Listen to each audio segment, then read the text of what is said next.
Juvenile offender या फिर loser boy to a badass villain episode 14 में आप सबका स्वागत है। ये एपिसोड सच में धमाकेदार होने वाला है। इसमें हम मीनू शिन की कहानी पूरी तरह से ख़त्म करने वाले हैं।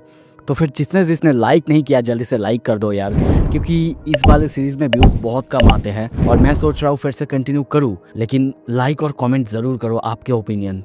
अगर आपने पिछले एपिसोड नहीं देखा है जल्दी से देख लो, क्योंकि कहानी सच में बहुत अच्छा जा रहा है। एपिसोड के शुरू में हम देखते हैं मीनू शिन वो चीखने लगता है, पर उसकी वो सारी हरकत अब पूरी दुनिया देख रही है।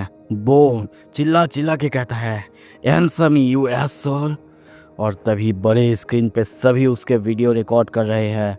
दूसरी तरफ तभी सीन शिफ्ट होता है, हम वान डोंग यू को देखते हैं। वो उसे बार बार कम डाउन होने के लिए कहता है, पर वो उसको मारते हुए कहता है, पर मीनू उसकी बात ही नहीं सुनता। वान डोंग कहता है शांत हो जाओ, फिर हम बात करते हैं, शायद कुछ मिसअंडरस्टैंडिंग हो गया है। पर वो कहता है मिसअंडरस्टैंडिंग माय शिट। पर तभी वान डोंग उसके सामने झुक जाता है। वो बार बार कहता है मैं सब कुछ एक्सप्लेन कर सकता हूँ, प्लीज़ मेरी बात तो सुनो। पर मीनू अब शांत होता है और सोचता है ये सब कुछ आखिर क्यों हुआ, कैसे हुआ ये सब कुछ। मैं बस समय में पीछे जाना चाहता हूँ, सब कुछ पीछे ले जाना चाहता हूँ, जब सब कुछ नॉर्मल था, जब मेरे पास कोई टेंशन ही नहीं था। और तभी वो कहता है बॉस चलो एक डील करते हैं, तुम और मैं ऐसा प्रिटेंड करूँगा कि ऐसा कभी हुआ ही नहीं था। उसके बदले तुमने मेरे बॉडी को बेचा, मुझे एक स्लेव कॉन्ट्रैक्ट के अंदर डाला, यहाँ तक कि तुमने मुझे मारा भी। इतना सब कुछ, मैं सब कुछ भूलने के लिए तैयार हूँ। तो फिर अब मुझे जाने दो, किसी और एजेंसी के साथ कॉन्ट्रैक्ट साइन करने दो। पर तभी पीछे से एक औरत चीखते हुए आती है, कहती है सर एक बहुत बड़ी प्रॉब्लम हो चुकी है, पूरी दुनिया अब ये देख रही है। तभी वो लाइव चैट और सब कुछ दिखाती है, कहती है कि 3000 से ज़्यादा लोग लाइव इसे वॉच कर रहे हैं, और साथ ही में किसी ने जंबो स्क्रीन उसे भी हैक कर लिया है, ये वहाँ पे भी स्क्रीन हो रहा है। तभी और 2 बंदे आते हैं, कहने लगते हैं फोन बजे जा रहा है, अब हम क्या करें। प्रोड्यूसर्स, सारे बड़े कंपनीज सब कोई सवाल पूछ रहे हैं, और शेयर होल्डर्स वो भी सवाल पूछ रहे हैं। हमारे स्टॉक वो बहुत नीचे जा चुके हैं, हम इसे रोक नहीं सकते, ये न्यूज़ चारों तरफ फैल रहे हैं। और तभी वो एयर प्यूरीफायर की तरफ देख के कहता है मुझे लगता है किसी ने एयर प्यूरीफायर में कैमरा सेट करा है और पूरी कंट्री अब ये सब कुछ देख रहा है। दूसरी तरफ मीनू को हम बहुत गुस्से में देखते हैं। वो सोचता है क्या स्ट्रीम, सब कोई मुझे देख रहे हैं। तभी सीन शिफ्ट होता है, योंगसियोंग चोंगसू और ग्योंगमिन को देखते हैं। योंगसियोंग ग्योंगमिन को कहता है गुड जॉब, मुझे पता था, मैंने तुम्हें कॉल करके सही डिसीजन लिया है। चोंगसू डरा हुआ है, सोच रहा है ये बंदा खतरनाक है, इतना सब कुछ ये पहले से ही प्लान करके रखा था। तभी हमें थोड़ा सा पास्ट के सीन दिखाया जाता है, जब योंगसियोंग ने ग्योंगमिन को पकड़ लिया था और उसके बाद उसको चोंगसू और उसने मिल के उसे अच्छे से समझा बुझा के ये सब कुछ करवाया था, और तब उसे काम करने को कहा गया था, ऐसा काम जिसमें कि वो माहिर है, जैसे कि हाइडन जगह पे कैमरास को सेट करना। और तब वो उससे हर जगह कैमरा सेट करता है जहाँ पे भी मीनू जाएगा, ताकि वो लोग लाइव स्ट्रीम कर सके। ग्योंगमिन बस टाइप करते हुए एक ही बात सोच रहा है, ये बंदा, इसके साथ कुछ गड़बड़ है। कोई भी अगर इसके बैड साइड में यानी इसका बुरा साइड एक बार देखता है तो उससे बाहर निकलने का कोई भी रास्ता नहीं है, और अब काम ख़त्म हो चुका है। योंगसियोंग उसे कहता है इसके बाद मैं जब तुम्हें कॉल करूँ यहाँ पे पहुँच जाना। वो डरते हुए सोचता है शिट, मैं बर्बाद हो चुका हूँ। तभी सीन शिफ्ट होता है, दूसरी तरफ वान डोंग की हालत भी बहुत ख़राब है। इतना सब कुछ होने के बाद वो खुद को संभाल नहीं पा रहा था। पर तभी हम देखते हैं दूसरा एक बंदा आता है जो देख के कहता है what the fuck is this, क्या ये बिजनेस तुम्हारे लिए एक मजाक लगता है, क्या तुम कोई खेल खेल रहे हो। तभी कोरिया का टॉप शो होस्ट जुमियो किम को देखते हैं, वो उस पर गुस्सा करने लगता है। वान डोंग डर जाता है, उसे समझाने की कोशिश करता है, कहता भी है कि यहाँ पे चारों तरफ कैमरास है, और ये सुन के उसे और ज़्यादा गुस्सा आता है। अब वो वहाँ पे मीनू को देख के उस पर गुस्सा करने लगता है। वो उसे बुलाते हुए कहता है ए कैमरा किड, इधर आ जाओ, क्या तुम्हें रियलाइज़ पर वो कुछ और कहता उससे पहले ही मीनू उस पर खतरनाक तरीके से अटैक करता है। उसे एक लाठी, उसे एक रॉड से या फिर उसे एक रॉड से मारने लगता है और बस कहता है क्यों क्यों कोई भी मुझे अकेला क्यों नहीं छोड़ता, जबकि मैं सब कुछ संभालने की कोशिश कर रहा हूँ। वो उस बंदे को खतरनाक तरीके से मारने लगता है। उसका हालत बहुत ज़्यादा ख़राब हो जाता है। उसको मारने के बाद थोड़ा सा शांत होता है और कहता है स्क्रू इट, मैं हार चुका हूँ, तुम जीते योंग सेयोंग। और तभी वो उसी एयर प्यूरीफायर की तरफ जाता है और यानी कैमरे की तरफ जाता है और कहता है पर मुझे एक चीज़ बताओ, क्या मैंने इतना बुरा किया था तुम्हारे साथ? हाँ, तुमने कहा था तुमने मुझे माफ़ कर दिया है, पर तुमने आज अब मेरी लाइफ ही पूरी तरह से बर्बाद कर दिया है और अब मैं तुम्हारी ज़िंदगी बर्बाद कर दूंगा, यू बास्टर्ड। वो ये कहता है तभी मीनू का कॉल बजता है। योंग सेयोंग उसे फ़ोन करा था और कहता है शायद तुम मुझे सच में मारना चाहते हो, मैं तुम्हें एक एड्रेस भेजता हूँ, आ जाना वहाँ पे। और तभी ये सुनते ही मीनू दौड़ने लगता है, दौड़ते हुए बाहर आ जाता है। बाहर आते ही कुछ रिपोर्टर्स उसे घेर लेते हैं, सवाल पूछने लगते हैं। पर तभी एक रिपोर्टर को वो जोर से लात मार के बाहर से भाग जाता है। वो लोग बस कहने लगते क्या क्या उसने एक रिपोर्टर को मारा? तभी देखते हैं भागते भागते वो एक चर्च पे आ जाता है और सोचता है यू लिटिल शिट, मैं तुम्हें मार डालूंगा चाहे कुछ भी हो जाए। कुछ ही देर बाद हम चर्च पे योंग सेयोंग को बैठा हुआ देखते हैं और तभी वहाँ पे मीनू भी आ जाता है और कहता है ए असुल, क्या तुम यही चाहते थे? तुम्हारे इस बचपने की रिवेंज के लिए तुमने मेरा पूरा लाइफ बर्बाद कर दिया है, क्या तुम्हें पता भी है क्या? पर तभी वो कहता है मीनू, मैं कभी भूलना नहीं चाहता मैंने जो सफ़र किया है, वो सब कुछ जो तुम्हारी वजह से था, जो कुछ भी तुम्हारे लिए सियांग चियोल और योंग बियोम ने किया था। बस तुम्हें मैं बताना चाहता हूँ योंग बियोम वो लिटिल मरमेड था। आई एम श्योर तुम समझ जाओगे इसका मतलब क्या है। All right then, time for a quiz. तुम्हें क्या लगता है तुम्हारा टैटू क्या होगा? पर मीनू गुस्से में कहता है मुझे कुछ नहीं पता यू प्रीक, आज मैं तुम्हें। पर तभी योंग सेयोंग पीछे हाथ दे के उसी बटन वेपन को बाहर निकालते हुए कहता है तुम्हारा है प्रेयर। और तभी वो उस बटन से, उस वेपन से मीनू पर हमला करता है। उसकी एक मार से मीनू नीचे गिरता है, दर्द से चीखने लगता है। फिर से वो मारने जाता, योंग सेयोंग फिर से उस पर हिट करता है उसी छड़ी से और फिर से एक के बाद एक उस पर मारते हुए जाता है और मन में सोचता है हे मीनू शांत रहो, मैं तुम्हें सब कुछ बताऊंगा। और तभी वो मीनू को मारने लगता है। मीनू उस छड़ी को अपने हाथ से रोकने की कोशिश करता है पर उसकी उंगलियां ही टूट जाता है। योंग सेयोंग सोचता है क्यों मैंने इस चर्च को चुना और क्यों तुम्हारा टैटू एक प्रेयर है, सब कुछ इतनी जल्दी की कोई बात नहीं है। मीनू उठने की कोशिश करता है पर योंग सेयोंग उसे फिर से मारता है, बार बार मारने लगता है। तभी हमें पास्ट के सीन दिखाया जाता है। हम योंग सेयोंग की मॉम को उसके सामने भीख मांगते हुए देखते हैं। वो अपने पैरों पे गिर जाती है और बार बार कहने लगती है प्लीज़ मेरे पैसे रिटर्न कर दो, ये पैसे ये मेरे बेटी के मरने के बाद मुझे मिले हैं, प्लीज़ दे दो। योंग सेयोंग नरेट करता है मेरी मॉम वो ऑलरेडी अपने सारे पैसे खो चुकी थी। वो सबसे पूछती रही पैसों के बारे में, पैसे ढूंढने के बारे में, पर कहीं उन्हें कुछ नहीं मिला। यहाँ तक कि कई बार वो घर ही नहीं आती थी। हाँ, मुझे ये लगा था कि ये पॉइंटलेस है। वो बार बार पुलिस स्टेशन जाती थी। तभी हम उसके मॉम को पुलिस स्टेशन में देखते हैं। वो जाके पूछती है पर बाहर से वो पुलिस वाला वो उसे बताता है क्या आपने कभी भी अपनी फ़ोन किसी को दिया था? किसी को भी।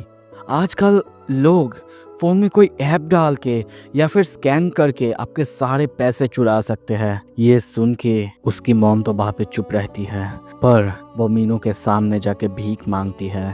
कहती है देखो तुम ही हो जिसने कि मेरा फ़ोन चुराया था, तुम्हें याद होगा ना? योंग सेयोंग कहता है हाँ वो भीख मांग रही थी। पर मीनू वो कुछ और ही देखा। शायद वो उस वक्त सोचा था ओह ये बेगर ये तो बहुत बहुत बड़ी एक मॉडर्न है जितना कि मैंने इमेजिन किया था। उसको तो पुलिस बुलाना चाहिए या फिर मुझे खड़ा करके यहाँ पे फेस पे स्लैप मारना चाहिए। मैं शायद इससे और ज्यादा पैसे निकलवा सकता हूँ। और तभी मीनू अपना दिमाग चलाता है। योंगसेयोंग के मॉम के सामने ऐसा प्रेटेंड करता है जैसे कि उसने कुछ नहीं किया हो। वो अब ढूंढेगा कौन उसके मॉम के साथ फ्रॉड किया है और इसी वजह से वो फिर से मोबाइल चाहता है। कहता है अगर कुछ ऐसा होगा तो मैं ज़रूर आपको ढूंढ दूंगा और अगर ये मेरी ही वजह से होगा मैं इसकी पूरी रिस्पॉन्सिबिलिटी लूंगा और आपके पूरे पैसे वापस करूंगा। ये सुन के योंगसेयोंग की मॉम थोड़ा सा रिलीफ महसूस करती है, उसे थैंक यू कहती है। पर तभी मीनू कहता है पर इसके लिए मैम पैसे लगेंगे। पर आपके पास तो कोई भी पैसे नहीं होंगे है ना, आपने तो अभी कहा। पर यह सुनते ही योंगसेयोंग की मॉम जैसे कि टूट पड़ती है और कहती है रुको मेरे पास जितना है मैं उतना देने की कोशिश करूँगा, तुम्हें कितना चाहिए बताओ। वो कहता है आपको इसे क्रिप्टो करेंसी में देना होगा, इसका मतलब 1 मिलियन वॉन इनफ होगा। और ऐसे ही करते करते वो बहुत सारे एजेंसीज का बहाना देके बहुत सारे पैसे ले लेता है। यहाँ तक कि योंगसेयोंग के मॉम के पास जितने पैसे बचा हुआ था सारे के सारे पैसे वो आके उसे दे देती है, यानी लगभग 7 मिलियन वॉन। ये वो पैसे थे जो कि उसकी ग्रैंडमा के हॉस्पिटल बिल्स के लिए रखा हुआ था। ये इतने पैसे थे कि इसमें योंगसेयोंग के फैमिली के पूरे पैसे जो कुछ भी था सब कुछ पूरी तरह से झाड़ के उसकी मॉम मीनू को दे दिया था। सीन शिफ्ट होता है स्कूल में, हम सभी को देखते हैं। सभी मीनू की तारीफ करने लगता है, उसकी नए बैग उसकी तारीफ करने लगता है। मीनू सबको कहता है कि उसने ये खरीदा है और साथ में योंगसेयोंग की तरफ देखता है। वो गुस्से में रो रहा था पर कुछ कर नहीं सकता था और नरेट करता है उसने हमारे सारे पैसे ले लिए और उसके बाद मेरे मॉम को ही ब्लेम करा। उसने कहा था अरे आपके फ़ोन में बहुत सारा ऐप्स है, वो लोग कुछ भी ढूंढ नहीं सके। फक, ये तो वेस्ट ऑफ टाइम हो गया मेरे लिए, ये बेकार था। पर यह सुन के योंगसेयोंग की मॉम पूरी तरह से टूट चुकी थी। वो योंगसेयोंग के लिए लगभग $10 रख के बाहर से चली गई और कभी वापस नहीं आई। योंगसेयोंग कहता है उसके बाद मैंने अपनी मॉम को कभी नहीं देखा। तभी सीन शिफ्ट होता है प्रेजेंट में, हम देखते हैं मीनू की हाथ टूटा हुआ है। अभी भी योंगसेयोंग उसे मारते हुए जा रहा है और सोचता है उस दिन के बाद मैंने हर दिन प्रे किया कि मॉम वापस आ जाए और फिर प्रे करने लगा एटलीस्ट वो मुझे एक बार के लिए कॉल कर ले। पर फिर जब वो भी नहीं आया मैंने बस प्रे किया कि वो बस जिंदा हो। वो उसी लाठी से मीनू के पैर पे मारता है। मीनू दर्द से चीखने लगता है पर तभी वो पीछे से मारता है जिससे मीनू नीचे फ्लोर पे गिर जाता है। वो कहता है द बेसिक्स ऑफ फाइटिंग, पहला रूल नो मोर मिस्टर नाइस। मीनू नीचे गिर जाता है। तभी देखते हैं योंगसेयोंग उसकी स्लीव्स को पकड़ता है और द हुइडिन स्लीप चोक मारने की कोशिश करता है। पर तभी देखता है कि मीनू ने अपने हाथों से इसे रोक दिया था। मीनू किसी तरीके से अपने आप को छुड़ा लेता है। योंगसेयोंग सोचता है क्या उसने रियलाइज़ कर लिया था मैं क्या करने वाला था। मीनू तभी कहता है योंगसेयोंग ये ऐसा, तुझे लगता है तू मुझसे खेल सकता है पर क्यों तू मुझसे ऐसा कर रहा है यू बास्टर्ड। पर तभी योंगसेयोंग कहता है क्या तुम्हें सच में नहीं पता है the price of A life, तुम्हें मेरी बहन की मौत का प्राइस पे करना होगा, the price of A life. पर मीनू मानने के लिए राजी ही नहीं था। चिल्ला के कहता है जीसस क्राइस्ट, क्या मैंने तुम्हारे पैसे चुराए या फिर क्या मैंने तुम्हारी बहन को मारा, the price of A life my yes, क्या तुम्हारे पास कोई प्रूफ भी है। तभी योंगसेयोंग उसे वो हार्ड ड्राइव दिखाता है पर मीनू को समझ में नहीं आता कि ये आखिर क्या है और योंगसेयोंग तब समझाता है ये वो हार्ड ड्राइव है जो कि योंगबयोम का है। इसमें बहुत सारे ट्रांजैक्शंस, वो सारे प्रूफ इसमें है और इसी में तुम्हारा ट्रांजैक्शन था, एक सीक्रेट ट्रांजैक्शन। यही है प्रूफ कि तुम दोनों एक साथ काम करते थे। और तभी देखते हैं वो उसकी तरफ आगे जाने लगता है और उसे एक खतरनाक पंच मारता है और कहता है मुझे पता है तुम खुद को गलत नहीं समझने दोगे और इसी वजह से तुम नंबर 3 हो। मैंने हर वो चीज़ कैलकुलेट कर ली थी और अब मुझसे भागने की कोशिश भी मत करना। मैंने अपना बदला बहुत ही अच्छे से प्लान किया था ताकि तेरे जैसे बास्टर्ड को भागने का कोई मौका ही ना मिले। तभी सीन शिफ्ट होता है, हमें और थोड़ा सा पास्ट के सीन दिखाया जाता है। यंग से यंग नरेट करता है, मैंने हर दिन प्रे किया, हर दिन। क्या करता, करने के लिए कुछ था भी नहीं। हर एक बार मैं किसी एक को टुक डाउन करता, मैं प्रे करता, मैं बस इतना प्रे करता कम से कम वो जिंदा तो हो। यहाँ तक कि मैं मॉम की वापस आने के बारे में पूछता भी नहीं था, पर प्लीज़ उसे जिंदा रखना ताकि मैं उसे बता पाऊँ कि ये उसकी गलती नहीं थी।